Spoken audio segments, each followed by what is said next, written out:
தான் சிந்திய கண்ணீர் சீமானை பழிவாங்கும் என நடிகை விஜயலட்சுமி ஆவேசமாக பேசி வீடியோ ஒன்றை வெளியிட்டுள்ளார். இன்னைக்கு சாட்டை துரைமுருகனையும் இல்லை இடம்பாவனன் கார்த்திக்கையோ விசாரிக்கிறது இல்லை. என்ஐஏ ஆக்சுவலாக யாரை தெரியுமா விசாரிக்கணும்? 2008 சீமான் கூடயே இருந்துக்கிட்டு எல்லா அயோக்கிய வேலைகளையும் பண்ணிக்கிட்டு சீமானையே பாக்கெட்டில் வச்சுட்டு இருக்கிறோமா ஆடிட்டு இருக்கிறானே மதுரை செல்வம் என்ற செல்வப்பாண்டின்ற நாய், அந்த நாயை தான் என்ஐஏ விசாரிக்கணும். இதை நான் ஏன் சொல்கிறேன் தெரியுமா? கணவரான சீமான் அவர்களே எனக்கு இது வரைக்கும் 1 கோடியெல்லாம் கொடுத்தது கிடையாதான்.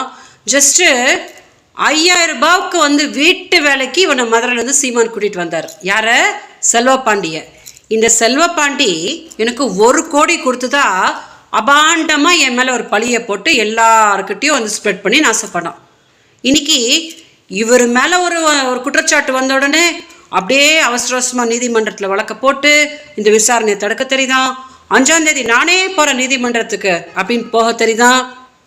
அப்போ எனக்கும் அதே மாதிரி தானே இருந்திருக்கும். நீங்கள் இவங்க 2 பேரும் எப்படி வந்தாங்க? பேரலிசிஸ் ஆன எங்கள் அக்காவுக்கு நான் ட்ரீட்மெண்ட் பண்ணுறதுக்கு உதவுறேன் அப்படின்னு சொல்லிட்டு பூனை மாதிரி உள்ளே வந்துட்டு 1 கோடி கொடுத்துருக்கிறதா என்னை டார்ச்சர் பண்ணாங்களே. அப்போ நான் கதறினே. எனக்கு நேரடியாக பேசுறதுக்கு கூட சீமானுக்கு யோகிதை இருக்குல்ல. இந்த விஷயத்தை தெரிஞ்சதுக்கு அப்புறம் கூட மதுரை செல்வமை காப்பாற்றிக்கிட்டு என்னமோ ஒன்றுமே தெரியாத மாதிரி எனக்கு பட்டம் கட்டி தமிழ்நாட்டில் அமிச்சாரு. அதுக்கு தான் இன்னைக்கு இதெல்லாம் நடந்துட்டு இருக்குது. இன்னைக்கு மீண்டும் சொல்லிக்கிறேன்னு, யாரெல்லாம் என்னை கூப்பிட்டீங்களோ அத்தனை பேரும் அந்த தமிழ்நாட்டு மண்ணில் நீங்கள் கதறுவீங்கடா.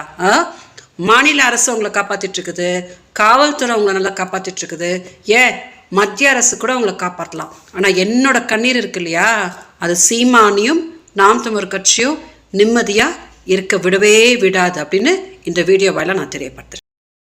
செய்திகளை உள்ளது உள்ளபடி தெரிந்து கொள்ள ரெஃப்ளெக்ட் நியூஸை சப்ஸ்கிரைப் பண்ணுங்க.